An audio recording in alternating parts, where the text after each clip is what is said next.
নিজের রেকর্ড নিজেই ভাঙল 2025-এর শীতকাল। কাল রাতে কলকাতার পারদ নামলো 11 ডিগ্রিতে।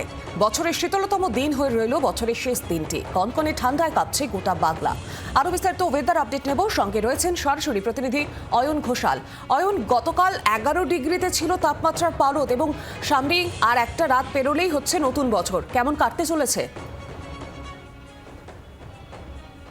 পরশু রাতে 12.6 থেকে গতকাল রাতে কলকাতার তাপমাত্রা এক লাফে নেমে এলো 11 ডিগ্রিতে। নিঃসন্দেহে একটা হিমেল হাওয়ার স্রোত, জেট স্ট্রিম বইছে গোটা ভারতে, যার থেকে বিচ্ছিন্ন হয়নি পশ্চিমবঙ্গ, কারণ মাঝে কোনো বাধা তৈরি হয়নি। এই অবস্থায় কলকাতা শুধুমাত্র এই মরশুম নয়, 2025-এর শীতলতম দিনটি পেল একদম বছরের শেষ দিনে। নিঃসন্দেহে শীত প্রেমীদের কাছে অত্যন্ত ভালো খবর, কারণ এবারের ডিসেম্বরের শীত সাম্প্রতিককালের মধ্যে, বা বলা ভালো গত 31 বছরের মধ্যে সবথেকে কনসিস্টেন্ট শীতকাল, যেখানে 14ই ডিসেম্বর থেকে আজ 31শে ডিসেম্বর ক্রমান্বয়ে তাপমাত্রা প্রায় 15-র নিচেই রইল। কখনো কখনো সেই তাপমাত্রা সামান্য বাড়লো, কিন্তু বেশিরভাগ সময় রইল 14-র ঘরে, কখনো নেমে এলো 13-র নিচে, কখনো 12-র নিচে, এবং আজকে তো একেবারে সরাসরি কলকাতার তাপমাত্রা পৌঁছলো 11 ডিগ্রিতে।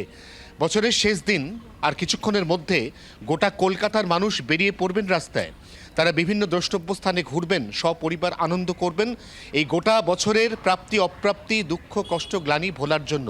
এবং তাদের বেড়ানোর পক্ষে আজকের থেকে ভালো আবহাওয়া অন্তত বিগত 30 বছরের ইয়ার এন্ডে পাওয়া যায়নি, এমনটা আমরা বলছি না, বলছে আলিপুর আবহাওয়া দপ্তর। এই শীতের ইনিংস ধুমধারাক্কা ব্যাটিং, তাতে সাময়িক ছেদ পড়তে চলেছে আগামীকাল 2026-এর 1 জানুয়ারি থেকে। 1, 2, 3 এবং 4 জানুয়ারি মাসের এই 4টি দিন পশ্চিমী ঝঞ্ঝার প্রভাবে অনেকটাই বাড়বে জলীয় বাষ্পের পরিমাণ, এবং পূবালি হাওয়ার সঙ্গে কনকনে শীতল উত্তরে হাওয়ার মধ্যে একটা সংঘাত তৈরি হয়ে রাজ্যের জেলায় জেলায় অতি ঘন কুয়াশার দাপট বাড়বে। কিন্তু তারপর আবার জানুয়ারি মাসের 5 তারিখ থেকে 12 তারিখ পর্যন্ত আসতে চলেছে আরও একটি শৈত্য বলয়, যার পোশাকি নাম পাহাড়ি। এই শৈত্য বলয়ের প্রভাবে আবারও উত্তরবঙ্গের 3 এবং দক্ষিণের পশ্চিমাঞ্চলের 3 জেলাতে শৈত্য প্রবাহের মতো পরিস্থিতি তৈরি হবে, এবং রাজ্য জুড়ে আবারও বাড়বে ঠান্ডা। নিঃসন্দেহে এবারের শীত, অর্থাৎ এই 2025-26 মরশুমের শীত, শীতপ্রেমীদের কাছে নিঃসন্দেহে একটা বিরাট বড় প্রাপ্তি। একেবারে অয়ন, ধন্যবাদ তোমাকে। বাংলার আওয়াজ, বাঙালির আবেগ, জি 24 ঘন্টা।